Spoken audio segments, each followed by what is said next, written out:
All-inclusive food and drinks at Busch Stadium had us wondering, what if everything was all-inclusive?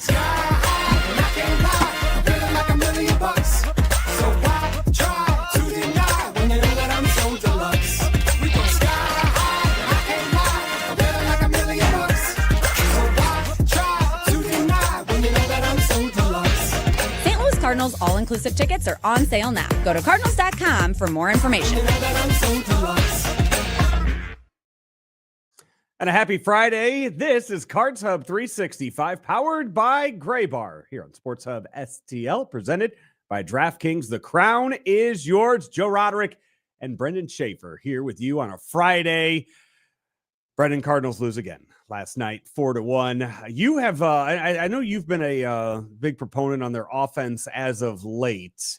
Just kind of some of the recent struggles that they've been having after the hot start they got off to. And once again, we kind of saw that in last night's game, only being able to produce one run off of a pitcher that you kind of expect more out of with how they've been hitting aces lately. Yeah, I mean, Griffin Canning, though, had the fastball working last night, ended up with 8 strikeouts against the Cardinals. And I don't know how often you're able to use the tip your cap adage, Joe. But the other side of this is, like, it's an interesting conversation because we can maybe have a little bit of a gripe with the consistency of the Cardinal offense recently and just the number of games that they're falling below that threshold that I consider to be pretty important, which is 4 runs. You get 4, you got a shot. You know, Palante gave up 4 in that second inning yesterday. He settled in. The bullpen did its job. And 4 would have been a number that at least gets you to extra innings if the offense on the Cardinals side had gotten there. It's an important number in my estimation. And recently, they haven't gotten to it as consistently. Now you wonder, like, are they missing Ivan Herrera? How big of a deal is that as they continue to search for a right-handed bat for the 2-hole and figure out, you know, working their way through the Wilson Contreras struggles?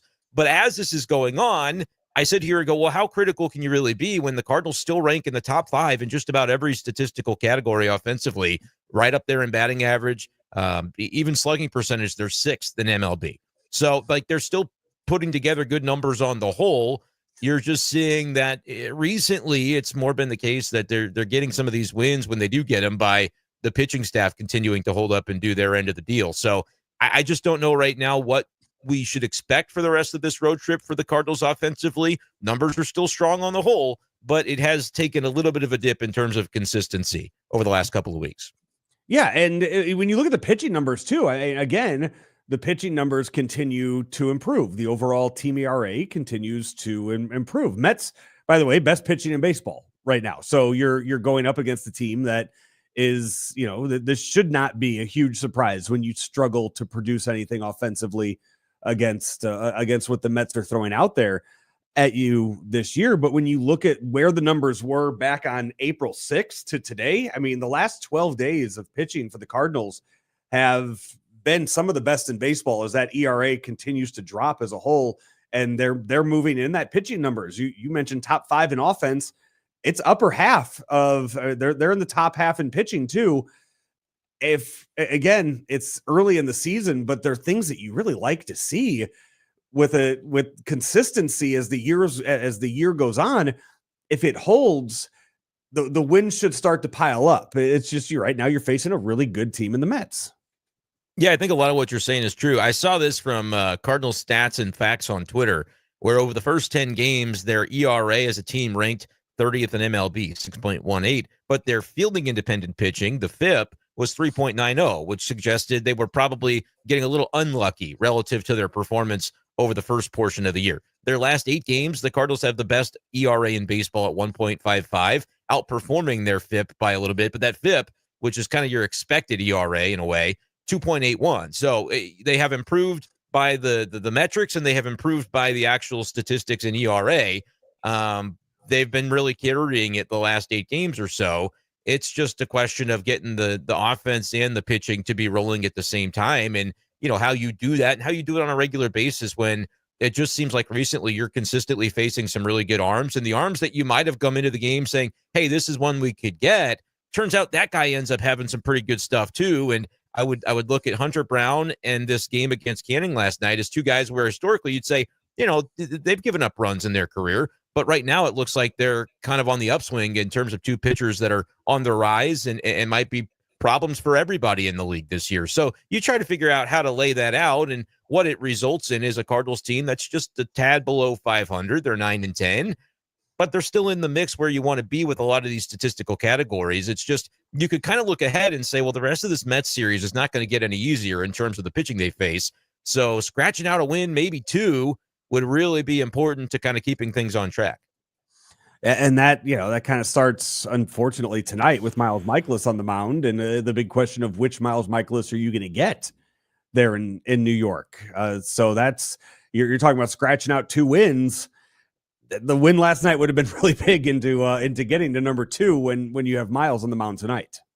Yeah, and I mean, we'll see. I'm excited actually to see what he does because he was much improved in his last start, and it could have been even better against the Phillies if he had not had maybe a call go against him in that early part of the game. True. Where he had Schwarber out, didn't get the call from the umpires. There is no ABS challenge at this point. And so the inning continues, but then it's the mistake he made to Castellanos that really came back to bite him when you get to a 2-strike count and you throw a strike that's too juicy for the hitter to hit. Like, you need to be in a situation where the hitter has to be kind of on their heels in that spot, and you can't make them feel too comfortable. So it'll be interesting. This is a Mets lineup that they've got problemed areas in the lineup. Like, you don't want to mess around with Soto and Pete Alonso, and certainly Lindor had a day yesterday against Palante. But the rest of the lineup has kind of taken its time getting going for the Mets. Even though the Mets have a very good record and they lead the NL East, you can look at that bottom third of the lineup yesterday, and there just wasn't, a lot of star power in that group. So, whether the Cardinals and Mikolas in particular can find ways to navigate this lineup today will be interesting. But the Cardinal lineup, of course, is going to have to give him some run support, or it could be, if Mikolas goes 6 innings and gives up 4 tonight, Joe, I would say that's just fine. I know that's a 6 ERA, and you're not going to celebrate that necessarily, but in terms of getting deep into the game, saving the bullpen, keeping the Cardinals in the matchup, that would get the job done. The offense is going to have to get to that number, though, 4 runs, 5 runs, 6 runs, to be able to win a game like that, I think, with Miles on the hill.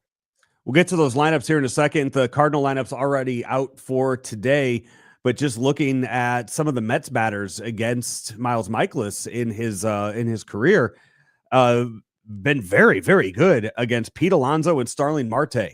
So it's navigating that lineup tonight for the Mets to hopefully continue those trends against guys like Alonso and Marte, and not getting beat by the guys that have hit him hard in the Lindor with a 918 OPS in his career against Mikolas, and Juan Soto with 1,000 OPS against Miles Mikolas. So it's a matter of, getting those outs or not letting them hurt you as bad as they might have in the past to, attack the ones that you are successful against. Yeah, those Soto at bats are going to be interesting tonight, Joe. I don't know if you made your Roddy bombs for today, but Juan Soto.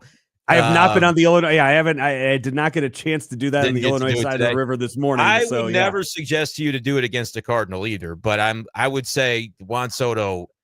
If we're talking tomorrow or post game on the post game show tonight on Sports Hub STL about a Juan Soto home run tonight, I would not be shocked by that revelation. Just because it feels like he's trying to work up to exactly what the Mets are paying him to be at this point, and that's a matchup that has historically favored Juan Soto against Miles Mikolas. So if Miles Mikolas has a couple of walks today, they might as well beat Juan Soto, and I know it's maybe troublesome to pitch around him with Pete Alonso looming, but as you mentioned, a little bit better numbers against Alonso for Miles. Just be careful with Soto because they're already losing their minds on New York sports radio. I don't know if you saw the clip where one of the hosts on WFAN was like losing his mind about an 0 for 5 that Soto had. And I look up and I go, am I wrong, or are the Mets in first place in the division? I know I give Cardinals fans some trouble sometimes for some of their overreactions, but that was crazy what I saw from that guy. And so it's one of those things where the Mets fans are definitely a little antsy about Soto. Don't be the reason that they get to kind of feel happy about that contract this weekend. Could you imagine, though, what St. Louis fans would be like if a contract was given out the size of what Juan Soto's getting? That's what it is. I mean, that's where it's the amount of money that's been given to Juan Soto that makes this as crazy as it is. That makes people money, right? Crazy. It's the owner's money that the fans beg the owners to spend. So, like, people act sometimes like it's their own pocketbook that's getting hit by this, which maybe in the case of Mets fans, you eventually have to raise those ticket prices if you have the Juan Soto money on the books. But let's wait till beyond mid-April. I promise you Juan Soto's going to have an OPS that's 850 or above at the end of the season. Like Juan Soto's playing in a hoodie the other day. Let's get him out of the hoodie first, and then let him go from there. Once it warms up, I think things are going to get a little bit better for everybody. So and look, if the Mets were a last place team, or a middling team, it'd be a different conversation. They're having a great start to the season. Their rotation's probably top 5 in baseball. I hope that we don't see that continue this weekend, where at the end of the weekend, we're talking about the Mets win 3 of 4. They sweep the Cardinals because they just mow down this offense. But there are some tough pitchers that the Cardinals are going to see this weekend. There's no doubt about that. Absolutely. Cards Hub 365, powered by Gray Bar and presented by DraftKings. The crown is yours.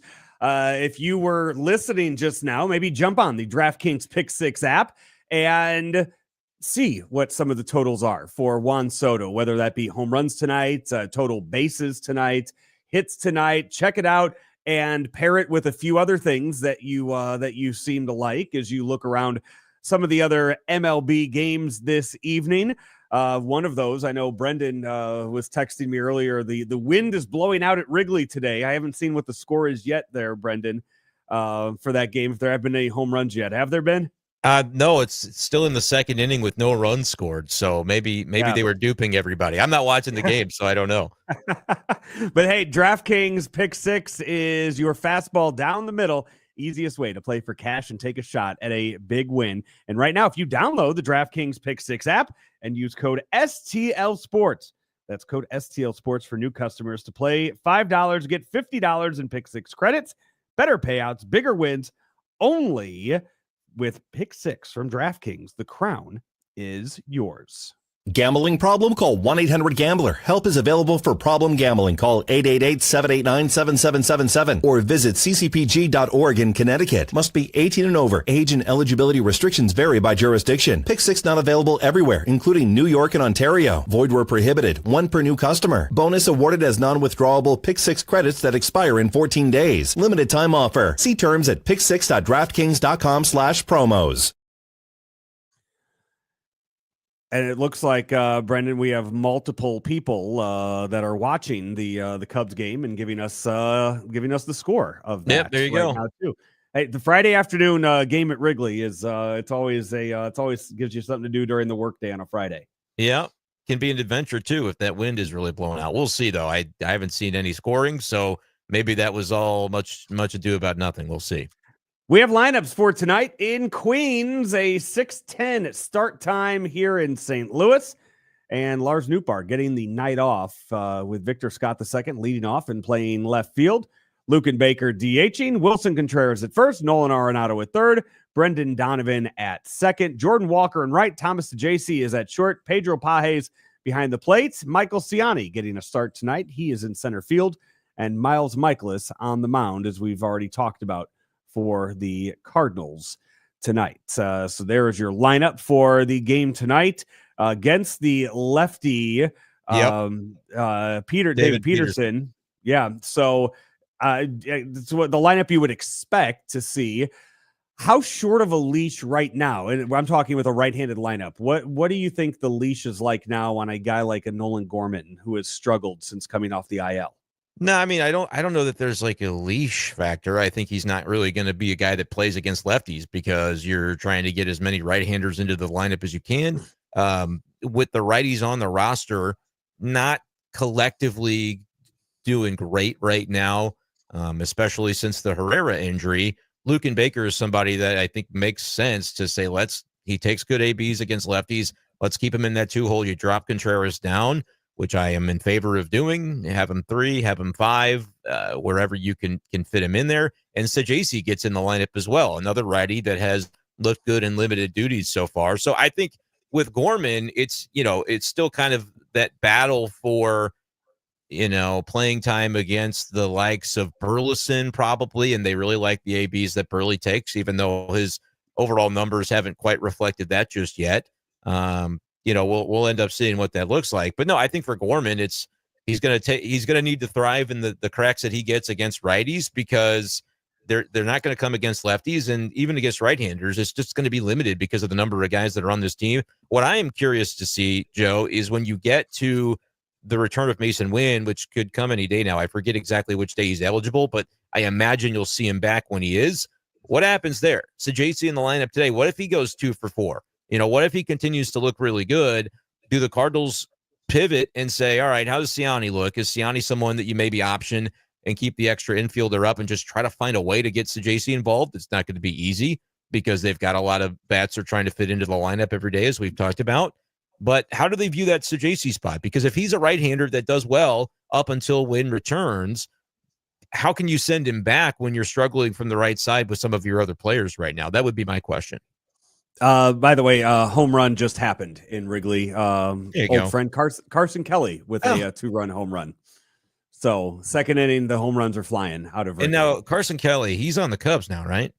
Yes. So that's a revenge game for him too, former Diamondback. So former leadoff hitter for the Arizona Diamondbacks. You're getting all the narratives in that game. I do hope it ends up being like 11-8, just because it would be funny to look back on the highlights if it were.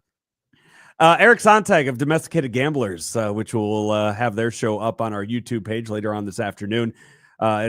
Peterson has allowed 2 earned runs or less in 20 of his 24 starts since the beginning of last season. Yeah. This is where we've talked a lot about Brant Brown and the approaches that he is kind of giving the players in the hitter meetings, and we've seen it play out in the game. This is one of those games for him where we'll see what he has planned for them, how they plan to attack Peterson early in this game that we've seen them go out and be aggressive and have good game plans against some of these aces over the last few weeks.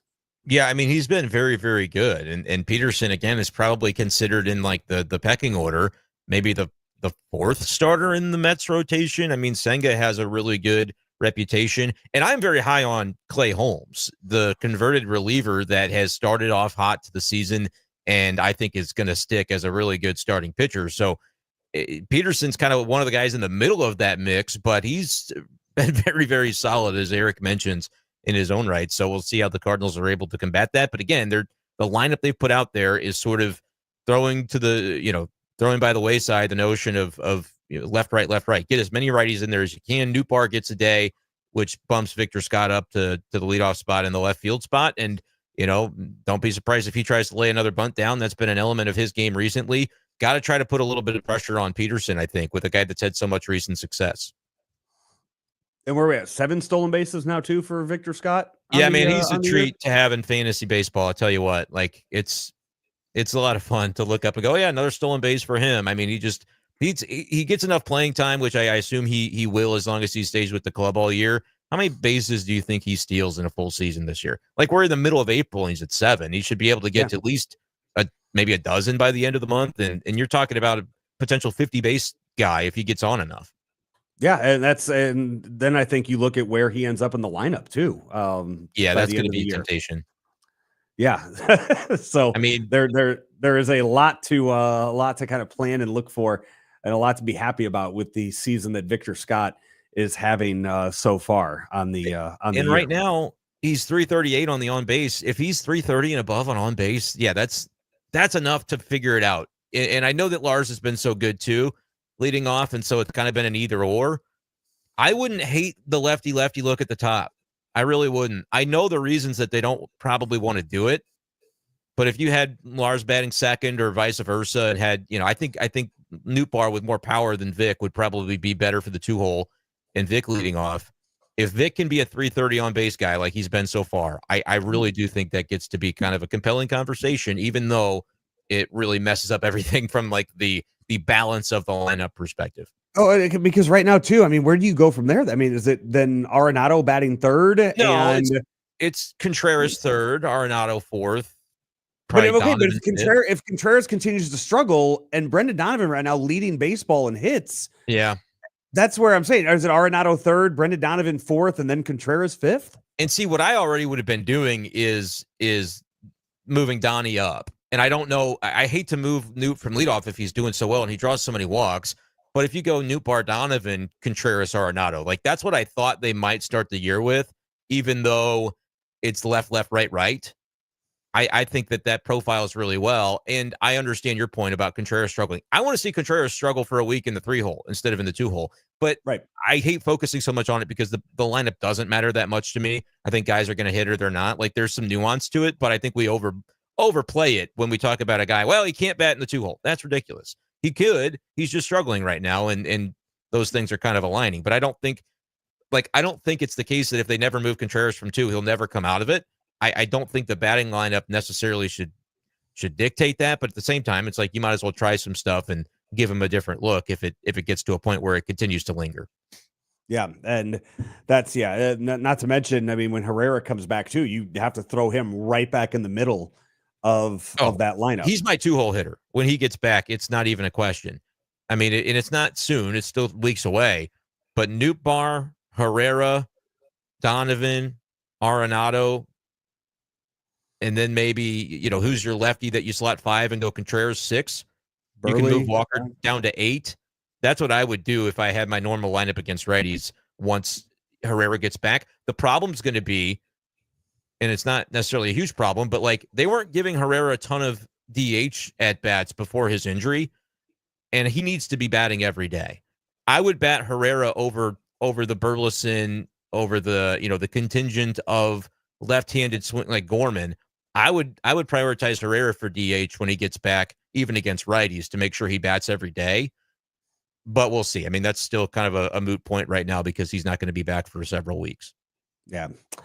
6:10 tonight, and you, Brendan, you and Stefan carry on the post game show for that this evening. And I'm 3 to 9 months. I think that's thinking JJ Weatherholt's going to be ready in 3 months, as this comment on the screen. I just don't see that. We can talk about that a little bit if you want.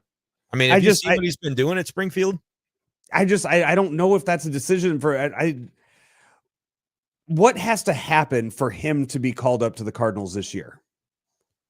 My thing is, like, if he's doing this at Springfield, he's OPSing like 970 or something. He had a 3-for-4 day with a homer, and then last night he was on base 3 more times.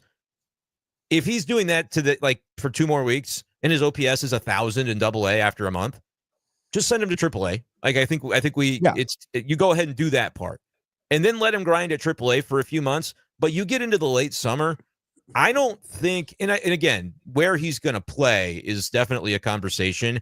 I'll be watching closely. Like, he's playing shortstop still, and he should. But like, if you get into the late summer and let's say the Cardinals are around 500, still somewhat in the mix, and Mason Wynn has another back thing for 10 days. I don't know. I don't think it's the craziest thing in the world if he has then taken the progress from AA and then he's doing it at AAA. Like, if he's knocking on the door all summer, at a certain point, it'll be that you just can't ignore it. And I was the guy cautioning Cardinals fans of like, let's chill on the Weatherholt stuff because we got to see it first. But now we're seeing it at AA. And again, end of April, if he's still, I would give it 2 more weeks to kind of make sure it sticks. I would go ahead and throw him up there to AAA for, the next several months and see. The problem is, like, you do have Sajasi, you do have Wynn, you do have Gorman, all these guys that play infield.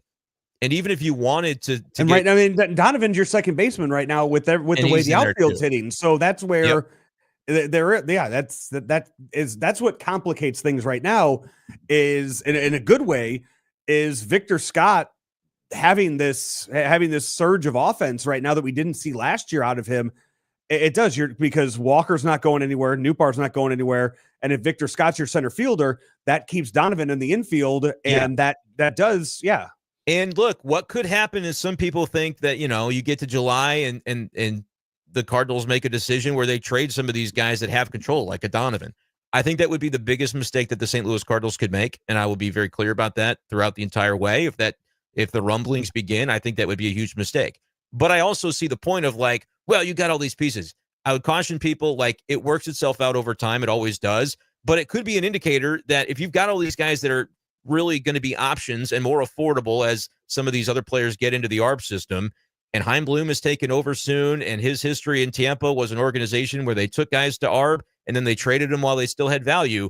I hope that's not the way it goes because I think the St. Louis Cardinals ownership has the money and the resources that Tampa, that was a different situation.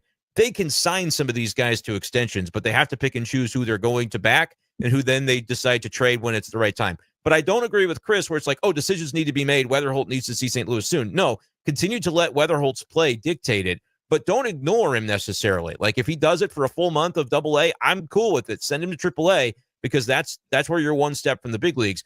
But there will come a point in time where like his only path, Joe, is just being so unignorable with his numbers that they just can't possibly ignore him for anymore. Or you get to the trade deadline and this roster looks differently post July 31st because they're not quite in the mix and some different things happen. I still would say it should be probably capped if you're doing this smartly. It's not gaming his service time, but do the Mason Wynn thing where at the end of 2023, they called him up for just long enough that he maintained his rookie eligibility for 2024. But if Weatherholt is a stud all summer and most of that happens at AAA, I would call him up in September and make sure I'm keeping him under 130 at bats in the threshold so that he can go win you a rookie of the year in 2026 if he's truly that good, and then he gets you a draft pick for it. But I'm to the point where I'm actually not going to completely outright rule out the chance that they would go that route. But it would take him just doing what he's doing, a steady drumbeat of being a superstar wherever he is for 4 more months. And then you're like, okay, this could suddenly get interesting. Interesting conversations to be had. I want to revisit this in a few weeks. If we see Weatherholt get moved up to AAA, then I think it's worth revisiting when that rolls around. When that time rolls around. Hey, this is Cards Hub 365. We are presented by and powered by Gray Bar. If you're still suffering from supply chain issues and they're disrupting your operations, have no fear because Gray Bar has you covered. And you can rely on their nationwide logistics network to get what you need, where they need, when they need to get there, all within budget. Here's what you need to do. Visit graybar.com to start an order today. That's graybar.com to fix those supply chain issues with Gray Bar, your distributor for electrical and datacom needs. That's Brenden Schaeffer. You can find him on the post-game show tonight with Stephen Carey, minutes after it ends. As we have post-game shows for all of our local teams, post-game shows tomorrow as well. That includes Blues playoff hockey and all of the other games going on tomorrow. Cardinals City, Battlehawks. It's a busy Saturday in St. Louis sports. For Brenden Schaeffer, I'm Joe Roderick. This has been Cards Hub 365, powered by Gray Bar here on Sports Hub STL, presented by DraftKings. The crown is yours.